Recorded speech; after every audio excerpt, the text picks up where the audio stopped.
Don't shoot. I'm not begging. I'm just done running. She didn't cry. That was the first thing he noticed. She was on her knees, bare hand in the snow, gasping for breath, with a shawl slipping off one shoulder and blood on her lip. But there were no tears. Just dirt on her face, windburn on her cheeks, and a stare that didn't blink. Cole Traver had seen plenty of people beg. This wasn't that. This was a choice. A girl barely grown, kneeling in front of a man holding a loaded rifle. And still, she didn't flinch. The snow fell harder around them. Her hair was wet, matted, some strands frozen stiff. She could barely keep her balance from running barefoot through the woods. He had her dead to rights. But then she spoke. "Please don't shoot," she said. "I'll give you strong children if you spare me." Colt's fingers tightened on the rifle. The barrel wavered, not from fear, but from the weight of her words. There was no tremble in her voice. It was calm, almost quiet, like she'd said it before, like she had known this moment would come and had already chosen how to survive it. He didn't speak, just stood there, snow crusting on his shoulders, eyes locked on a stranger who felt too real for how little he knew her. But let's go back. 3 days earlier, Colt had been riding west alone, as he had for 5 years. No wife, no homestead, just a horse, a scar under his ribs, and a rifle he cleaned more often than he ate. He wasn't the kind of man people waited for. He rode into towns and left before anyone could remember his name. He didn't ask for trouble, didn't stick around to see what followed him. He'd been tracking a buck through the pines when the sky turned fast and hard. The wind came sideways, ripping through the trees like it meant to tear skin. He found shelter under a limestone shelf and fed a small fire with pine resin and silence. The storm didn't let up. By morning, the woods had buried half the world in white, and the cold bit down like it was angry at the earth itself. Then something cracked. It wasn't clean like deer hooves. More broken, more human. Colt stood, rifle already in hand. He moved toward the sound, boots crunching frost, and stepped out just as she broke through the tree-line. At first, she looked like something wild, not scared, just used to running. Her skirt was ripped, her dress clung wet to her frame, and she had no coat. Her feet were bare, red and raw. When her eyes found his, they didn't widen. They just locked on. She slipped once, caught herself, and stopped 10 paces away, breathing like her lungs were giving out. Colt raised a rifle, not to shoot, just to show he could. That's when she whispered, "Please don't shoot." And then louder, "I'll give you strong children if you spare me." He didn't lower the gun. Not yet. Not because he wanted to shoot, but because she said it like it wasn't a plea, like it was a bargain. She wasn't crying. She wasn't shaking. She was calculating. He stared at her. The fire crackled behind him under the overhang. The storm had quieted some, but not enough. He looked her over, careful not to miss the bruises. Faint yellow on her collarbone, another on her arm. Not fresh, not old. The kind that told stories. "Where'd you come from?" he asked, voice low. She answered, "Nowhere worth going back to." He tilted the barrel of the rifle toward the fire. "It's warm." She hesitated, then walked toward him slowly, every step deliberate, like she was trying not to spook an animal. Once inside, she dropped to her knees by the fire and stretched her hands out. Her fingers were stiff, nails cracked and dirty. Colt sat across from her, rifle still across his lap. Neither of them spoke for a while. She didn't ask his name. He didn't ask hers. But after a long stretch of wind and silence, he said, "You always offer that when you think you're going to die?" She glanced at him sideways. "No." Pause. "But I figure it's what most men want." He frowned. "Children." She shook her head. "Someone who's scared enough to be worth sparing." He didn't reply. Just looked again, really looked. She wasn't broken. Just tired. So damn tired. "They sent 3 men after me," she said. "But only one followed this far." He didn't ask who. Not yet. But the grip on his rifle tightened. "You running from someone?" She didn't look at him. Just into the fire. People who don't like when property walks off. He didn't speak. Not for a while. But she knew he understood. She handed back his canteen after a long sip. "You gonna turn me in?" she asked. Colt didn't answer that directly. Instead, he said, "What's your name?" She looked at him. Quiet. Then answered, "Mira." He nodded. Finally lowered the rifle all the way. That night, The storm kept screaming outside, but under the limestone, the fire stayed alive. So did they. Colt knew two things already. First, Mira wasn't lying. Second, if he helped her, he'd make enemies. The kind of enemies who didn't wear bandanas, but badges. The kind who smiled when they put a bullet in your back. The kind that called themselves good men. And he wasn't sure yet if he wanted to be a bad one. By the time the second morning came, the snow had softened. Cold but calm. Colt sat near the fire, sharpening his knife, glancing at Mira now and then. She was curled beneath the buffalo hide, still asleep, her lashes frosted with cold. He thought about what he should do. He could take her to Red Elk Ridge, turn her in, and let the sheriff decide. There wasn't a bounty, not officially, but he knew how that town worked. He'd get quiet thanks, nods from the right people. The kind of men who shook hands hard and kept their boots clean while others bled. Colt had ridden with men like that. Men who believed land and money made the rules. But something in his gut twisted at the thought. Later that day, Mira asked if she could help dress the deer he'd shot before the storm. He didn't answer at first, just watched as she picked up the knife without waiting for permission. Her hands didn't tremble. She didn't flinch when the blood spilled. She worked like someone used to cleaning up after pain. He offered her a piece of jerky when they were done salting the meat. She took it slowly, chewed like she hadn't eaten in days. Then she said, "Tilson's boys used to say the only thing I was good for was laying quiet and not talking back." Colt didn't answer, just stared into the fire. Her voice was calm, like she wasn't telling a story, just a fact. "The first thing I remember," she added, "was being told who'd own me." He looked up. Her face was blank. Not angry, not sad, just tired. He didn't ask more. Not yet. But something inside him changed. A kind of slow burn. Not at her, but at the world. A world where someone like Mira could be passed around like furniture and nobody blinked. A world where men like Tilson had churches and girls like her had scars. That night, they shared the hide under the rock shelf again. Mira didn't say much, but Colt saw her watching him when she thought he was asleep. Not with fear. Not with hope either. Just watching. Measuring. Like she was trying to figure out how long before he changed his mind. The next morning, they broke camp. The sun was low, the cold still biting. Red Elk Ridge was only 5 miles east. If Colt turned now, he could take her in and be done. Clean hands, quiet conscience. Maybe even a warm meal from the sheriff's table. But when the ford came, he didn't go east. He turned west. Mira didn't say anything at first. They rode for nearly an hour without a word between them. Then, at a creek bed, she pulled her horse to a stop and looked at him. "You're not taking me to them." He nodded. "No." "Why?" He didn't answer right away, just adjusted the saddle strap, then looked back at her. "Because I've seen what men do when no one tells them no." She studied him. "You think they'll stop looking?" "No." "You think I'm worth dying over?" He shook his head. "You're worth not dying over." She frowned. "What does that mean?" He took a breath. "It means I've spent most of my life doing what I was told. Guarding stagecoaches. Hauling things for rich men. Never asked questions. Never looked too close. I just rode where the pay was." He looked at her now, serious. "You're the first thing I've carried that felt like it mattered." She didn't speak for a long time. Then she looked away and whispered something soft, too soft for most men to catch. "Thank you." He didn't reply. Didn't need to. They rode until dusk. Set up camp near a ravine, far from roads, far from town. Colt cleaned his rifle slower that night. Mira built a windbreak from sharp sticks and quiet patience. They didn't speak about Red Elk Ridge. They didn't talk about Tilson. But both of them knew the past wasn't done chasing her. Because men like Tilson didn't let things go. Especially not when they were proven wrong. Especially not when their property ran. The first sign came just after sunrise. Colt went to fill his canteen near a stream a half-mile from camp. That's when he saw the tracks, 3 sets of fresh horse prints. Deep, clean, not wild, not wandering. Written hard. They were close. Too close. He crouched by the stream, eyes on the trail.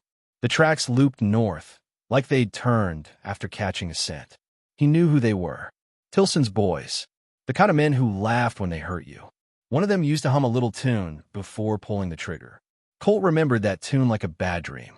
He ran back uphill fast. His boots crunched the frost and snapped twigs underfoot. When he reached camp, Mira was still working, sharpening more sticks like she already knew something was coming. "We have to move," he said. She looked up quick, calm but alert. "How many?" "3. Tilson's." She didn't cry, didn't shake, but her hands tightened on the stick until her knuckles went white. They packed fast. No fire, no trace, only what they could carry. Colt looked at her once before mounting his horse. "You ever been hunted before?" She climbed up, met his eyes. "I've been owned," she said. "That's worse." They rode hard, fast, no talking, just hooves and wind and the fear behind them. And somewhere in the trees, something followed. By the time the sun started to drop behind the hills, they found an old stone quarry. It was deep, maybe 60 feet down, and quiet like the earth had forgotten it. The walls were steep, but one narrow path zigzagged down into the pit. Colt studied it carefully. Not a perfect place, but better than the open. He tied off the horses behind a big boulder and helped Mira climb down first.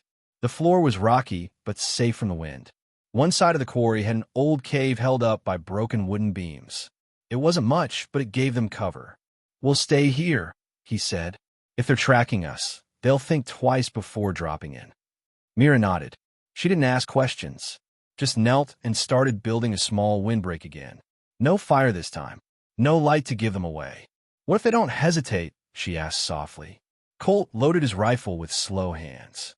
"Then I shoot first." She didn't smile at the joke. He hadn't meant it to be funny. That night, they didn't sleep much. Just wrapped themselves in blankets, listening.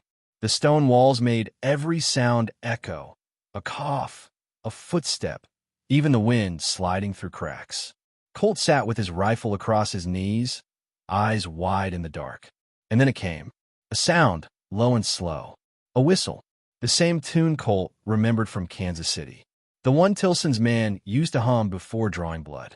His heart dropped like a stone in his chest. Mira froze. "They're here," she whispered. He nodded once, already moving. The echoes made it hard to count, but the voices confirmed it. 3 of them, talking low, confident, like they thought it was already over. One of them called out, "Colt Traver, we heard you took something that don't belong to you." Colt didn't answer. "You know how this works?" another voice said. "That girl ran. Tilson paid good. She don't get a run." Silence. Then came the same voice, friendlier this time, too friendly. "Look, we ain't monsters. Hand her over. No blood. We'll even tell Tilson you put up a fight. Make you look good." Colt didn't move, but beside him, Mira stepped forward. Not much, just a few feet. He reached out, stopped her. "Don't." She looked at him. "If I go back, they'll kill me slow." A laugh came from the quarry rim. "That's the plan, darling." Then Mira raised her voice, strong and sharp. "Then come and take me." Colt cursed under his breath.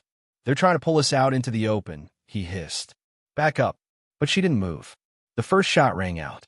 It slammed into the stone above her shoulder, spraying dust and rock chips. She didn't scream, didn't duck, just turned to Colt and said, "If I fall, don't shoot to wound. Finish it." His teeth clenched. "You're not falling." The shadows appeared at the top of the quarry. 3 figures, rifles raised, coming in like wolves. Colt took a breath, lined up his rifle, and fired. The first man dropped without a sound. The second fired back fast. A bullet tore past Colt's cheek, slicing the skin. Blood ran hot down his neck. Mira finally ducked, but not in fear. She reached for the fallen man's revolver. Her hand shook only slightly as she lifted it. She had never held a gun, but she aimed like she meant it. The third man stopped, just for a second, maybe shocked to see her armed, maybe shocked she was still standing. Colt fired again. His second shot hit the third man in the chest. The body dropped hard. Only one was left now, the whistler. But when they looked up again, he was gone, back over the ridge, vanished into the dark. Colt stayed still, breathing heavy. His cheek burned, blood still dripping. Mira dropped the revolver and ran to him, grabbed a rag, pressed it to the cut. They didn't speak. The quarry was silent again, the kind of silence that settles after something final, the kind that means no one's going back. The moon came up slow, lighting the stone floor in soft silver. Colt sat with his back against the wall, pain dull but steady. Mira sat beside him, cleaning the wound with careful fingers.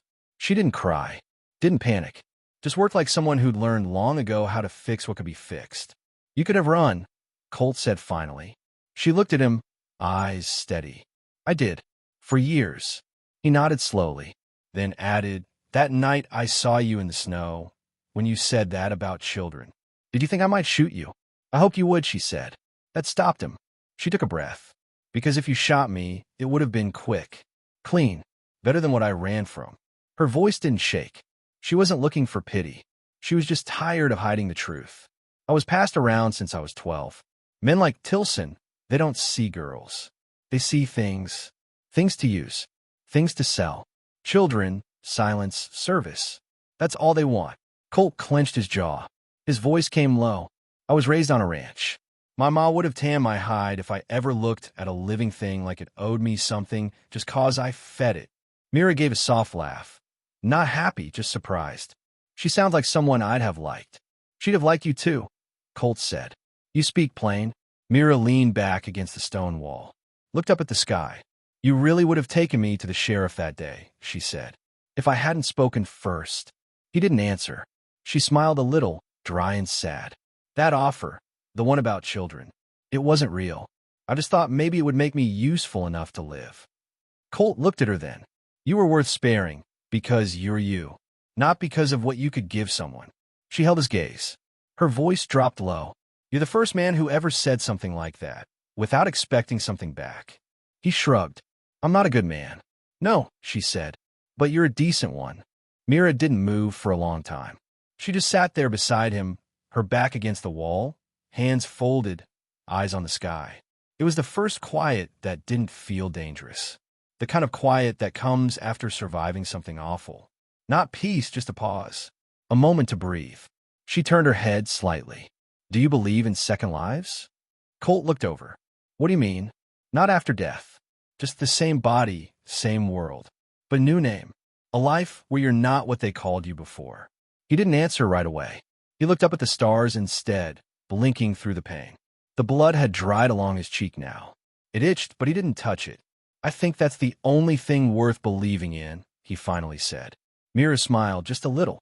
Then she leaned her head on his shoulder. Gently, like she didn't want to scare him. He didn't move. He let her stay there. Not as a prize. Not as a promise. Just as someone who had seen too much and still chose to sit next to him. A girl who had every reason to run, but stayed because for once, someone didn't ask her to give more than she had. She whispered, I don't know who I am without the running. Colt glanced down at her. You'll figure it out. Ow! He tilted his head toward the sky again. You start by walking, and you don't look back. She reached for his hand. Not like a lover. Not like someone needing to be saved. Just someone holding on. To him, maybe, but more likely to the quiet. The stillness. The idea that maybe, just maybe, the worst was over. The next morning, Mira woke first. She made coffee without a word, using the small tin Colt kept in his saddlebag. She watched the sun rise over the quarry edge, warm light spilling across her face. She didn't look hunted anymore, just tired in a normal way, like someone who had worked hard and finally sat down. When Colt stirred, she handed him the cup. He took it with a grunt and a half smile. You're up early, he said. Didn't sleep much. Me neither. They didn't talk about the night before. Not the gunfight. Not the men. Not the fact that one of them had gotten away. They both knew that danger wasn't gone.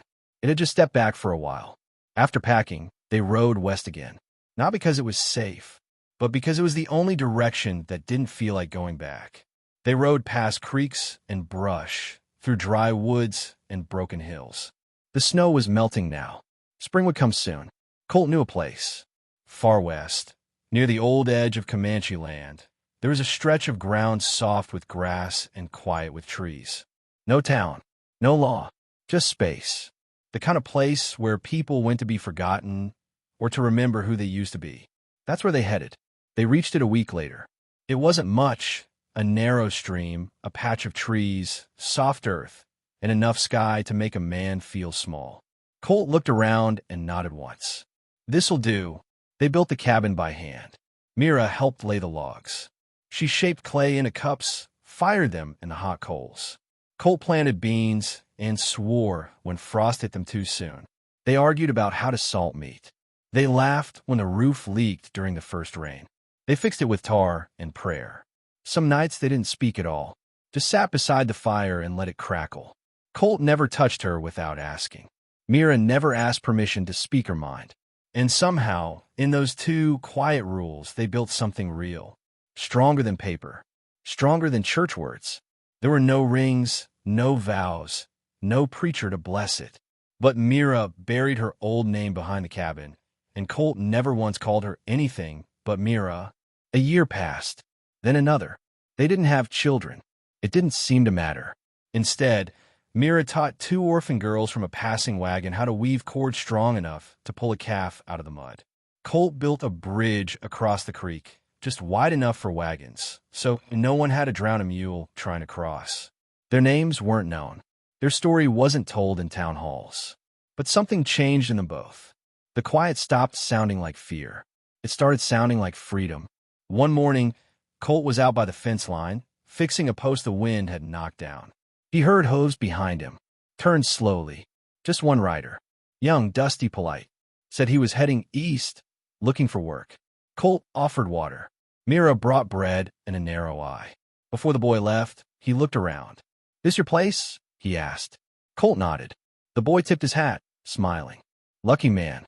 Colt looked back at the porch, where Mira was already turning inside, apron fluttering in the breeze like a flag. He smiled. "Yeah," he said. "I am."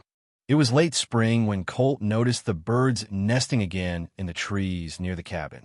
Every year, they returned like clockwork. But this time, something felt different. That morning, Mira had been quiet. She stood at the edge of the porch, one hand resting lightly on her stomach. Colt saw the look in her eyes, far away, as if she was listening to something he couldn't hear. He stepped outside, wiping dirt from his hands. "You all right?" She looked at him slowly, and then gave a half-smile. I think something's changing in me." He raised an eyebrow, not sure what she meant at first. Then she reached for his hand, placed it gently over her belly, and waited. Nothing moved under his palm, not yet. But the warmth there, the stillness, he felt it. Or maybe he only imagined it. Still, he believed her. Colt didn't speak. Not right away.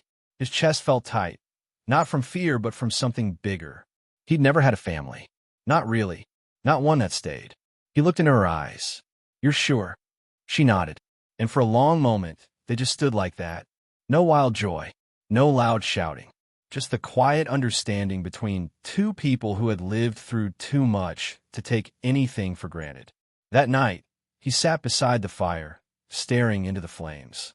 Mira rested with her head on his lap, breathing soft and steady. "Do you think," she said, eyes half closed, "the child will grow up safe here?" He didn't answer for a moment. Then, not safe in the world, but maybe safe from what we were. She nodded. "I want that." Weeks passed. They made a cradle. Simple, sturdy. Mira carved birds into the wood.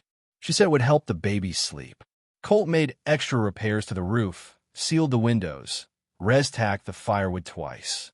He was ready, or so he thought, because one evening, Mira didn't come in from the creek.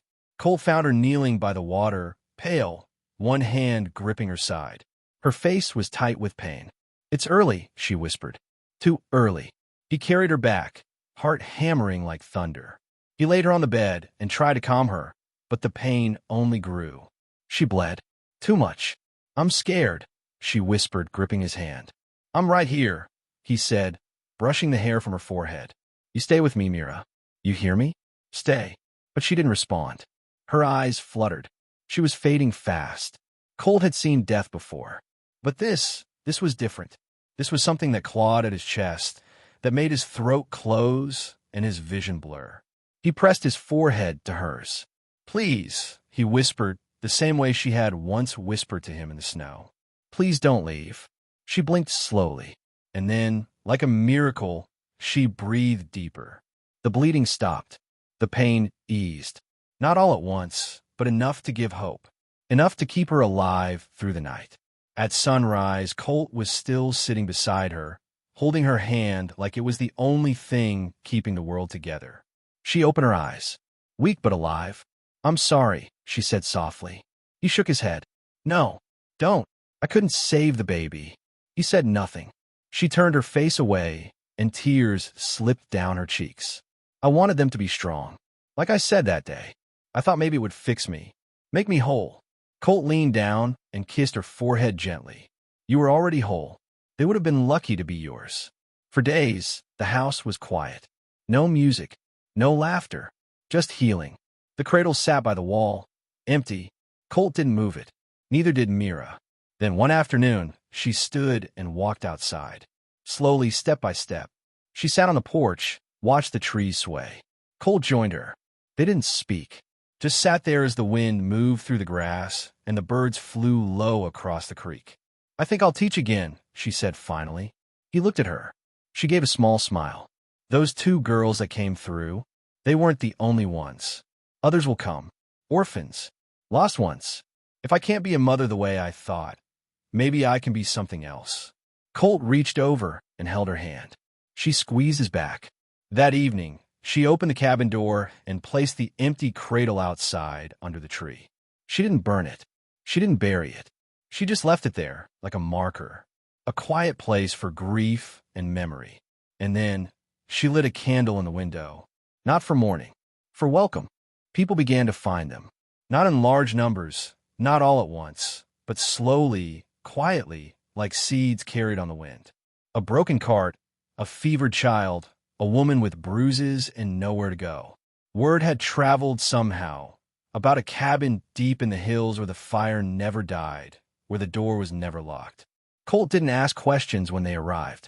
He just handed out bread, patched roofs, mended fences. Mira made room where there was none.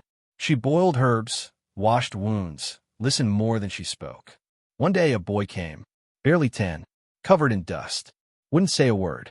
Colt gave him water.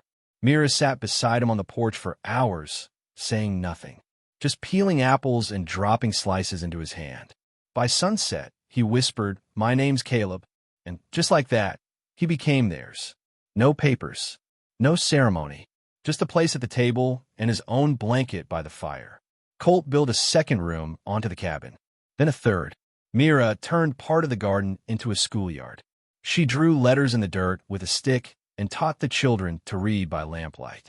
The cabin was never empty again.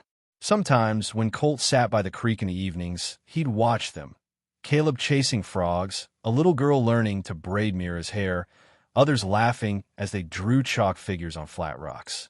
He still had his rifle, still kept a lookout, because peace, he knew, was a fragile thing, and history had long arms. It reached them one late summer day. A letter arrived, folded inside a saddlebag tied to a traveler's mule. The man who brought it didn't know who had written it, only that it was left with his father's old papers before he died, and he was told to deliver it to a man named Colt who lives where the map turns white. Colt opened it alone.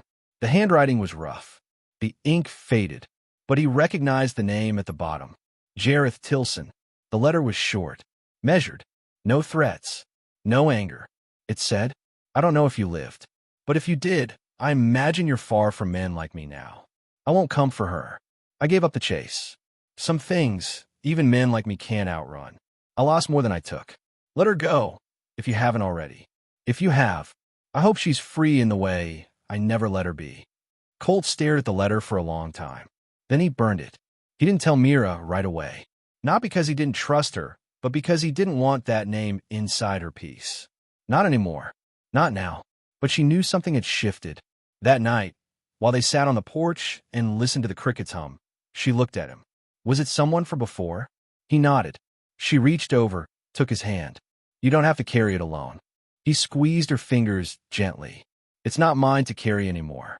The next morning, they planted a new tree by the stream. Mira called it the forgetting tree.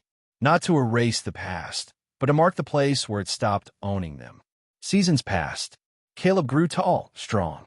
He started chopping wood like Colt, whistled as he worked, even fell in love with a shy girl from a trading wagon.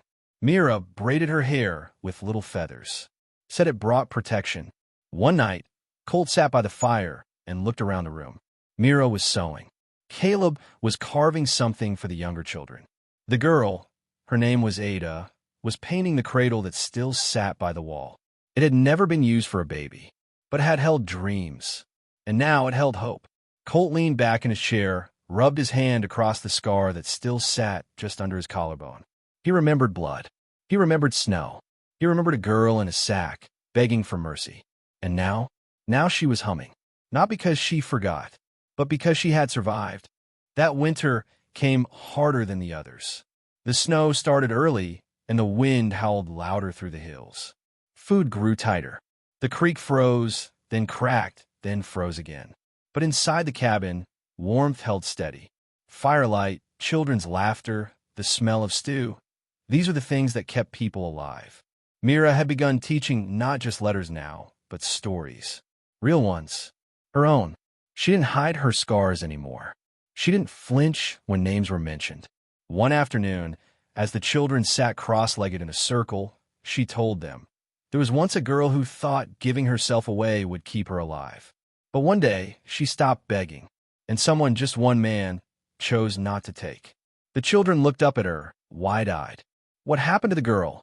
One of them asked. Mira smiled gently. She learned to build, to teach, and to stay.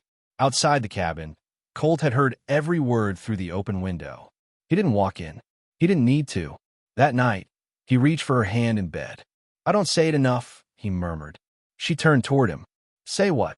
That I'm still here because of you. She rested her forehead against his. Then say it just once more, so I can carry it for the bad days. So he did. He said like a prayer, like a man who had bled too much to waste words now. But peace never lasts untouched. It came again one sharp morning, when the snow still hadn't melted and the barn door creaked open with ice. A rider, alone, wrapped in a black coat. No badge, no company. But his horse was lean and marked, the kind of mount trained to chase. Colt stepped out with his rifle slung low, not raised, but ready. The man didn't draw. He just nodded once. I heard there's a woman here who used to belong to a name that's now buried in Texas. Colt's eyes didn't blink. She belongs to no one. The man didn't argue. He just reached into his coat and pulled out a small leather book. Held out flat. It's hers. Found it in a marshal's wagon after an ambush near El Paso. Thought it might matter. Colt took it without a word. The man turned to leave. Before he rode off, he called back. She's not hunted anymore. Names fade. Trails go cold. You both got lucky. Then he was gone. Colt stood there long, while before heading inside. He found Mira sitting by the fire, her needle paused in thread. He handed her the book. She opened it slowly. Inside were torn pages, sketches of birds, pressed flowers, and one small drawing of a cabin by a stream, done in childlike pencil. Her old handwriting covered the margins. Thoughts, fears, prayers. She stared at it as if it were a ghost. Then she closed the book and held it to her chest. What did he say? She asked quietly.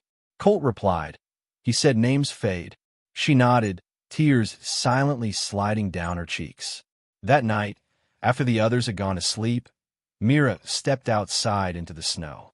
She lit a single candle and placed it on a wooden stump by the forgetting tree. Then she whispered something the wind carried away. Not goodbye, not regret, just a soft, final letting go. When she came back in, she crawled under the blanket beside Colt and rested her head on his shoulder. I think, she said softly, I'm finally free. He kissed her temple. You always were. Spring returned, but it came slower that year. The snow melted with more hesitation, as if the hills were afraid to loosen their grip. Yet the earth softened eventually, and the river sang again. The cabin stood a little older, a little stronger. Its walls held stories now. Not whispered secrets, but memories spoken aloud, lessons passed on. Colt watched the sunrise more often these days. He rose early, not because of habit or fear, but because peace had finally taught him how to greet the day without checking over his shoulder. Mira sat beside him most mornings, wrapped in a wool shawl. Sometimes they spoke. Sometimes they just listened to the birds. She had started writing again. Not letters, not warnings, but a journal. Pages full of little details. What the sky looked like before a storm, what Ada's laughter sounded like in the garden. How Caleb had once cried over a broken toy, then spent 3 hours fixing it with string and glue. "This is the life I almost missed," she wrote. One afternoon, Caleb came to Colt in the shed. He held out a box. "What's this?" Colt asked. "My tools. I'm leaving in spring." "Me and Ada." Colt looked at the boy who wasn't a boy anymore. His shoulders were broader now, his voice more sure. "We want to build our own place. Just down the creek, maybe. Close enough to visit, far enough to grow." Colt didn't argue. He only nodded once, like a father would. Later that night, he told Mira. She didn't cry. "They're ready," she said simply. "You think they'll make it?" "They will," she smiled. "Because we did." That summer, they helped build the new home. Others joined. New hands, new stories, new hearts. The cabin became a village. The school grew into a room with benches and chalkboards. The garden stretched beyond the fence. And the cradle? They filled it with letters. Not from pain, but from healing. Children wrote their wishes and folded them into scraps of cloth and paper. Dreams of being dancers, healers, builders. Hopes for their mothers, for the stars, for the sun to always rise. One day, Mira stood before a small group of girls under the willow tree. She held the worn leather book in her hand, her old book. "I used to think surviving was enough," she said. "That if I just kept breathing, that was victory." She paused, eyes meeting theirs. But survival is not the same as living. Surviving is what you do when you're still chained. Living is what happens when you break the lock. One girl raised her hand. "What if we're still scared?" Mira walked over and kneeled in front of her. "Then you're already braver than most." That night, Colt and Mira lay under the open sky. No roof above, just stars. "Do you ever wish we'd done things differently?" she asked. Colt thought for a moment. "No," he said. "If I had pulled that trigger that day, I wouldn't have known what it means to love something more than your past." She reached for his hand. The wind carried the sounds of laughter from the houses beyond. For once, the world felt still. And the lesson, so simple it hurt, was this. Sometimes the strongest children we give the world are the lives we build after choosing not to destroy.